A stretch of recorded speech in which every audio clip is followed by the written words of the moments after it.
What do things look like in there when your uterus becomes an Airbnb for 9 months? You know, when you rent out the Hotel Uterati or decide to bake that cream pie. There are probably a lot of things that jump out at you from this image. One that always catches me off guard is the forbidden pile of spaghetti, aka the small intestine top hat of the uterus.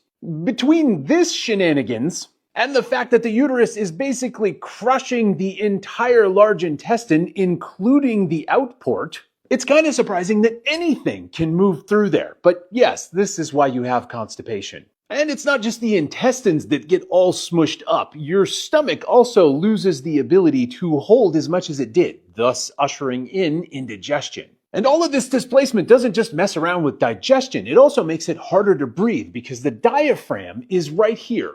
Which means as everything expands, it makes it harder for the diaphragm to contract and the lungs to fill up with air. Top of that, your lungs are actually having to work harder because your blood volume has increased somewhere between 40 and 50%. This also means that your heart has to get physically bigger, and that's not because it's filled with love. A little known fact, pretty much all of the organs increase in size. Like the liver has to get physically larger to handle all of that extra blood volume. And your kidneys, their volume can increase by 30% to handle all of the extra fluid. Handling all of that fluid is going to produce more urine, which in a cruel joke from nature, this is where the bladder is placed. Now you know why you have to pee so much. Oh yeah, and if you've ever wondered where your ovaries go during all of this experience, that's what you're seeing here. And these two long strands, this first one is round ligament pain, and this other one is attached to your sacrum, which is why you can get like electric butt sensations. If you're one of the brave ones out there building a baby or have in the past, thanks for keeping humanity going, because this right here is some bullshit.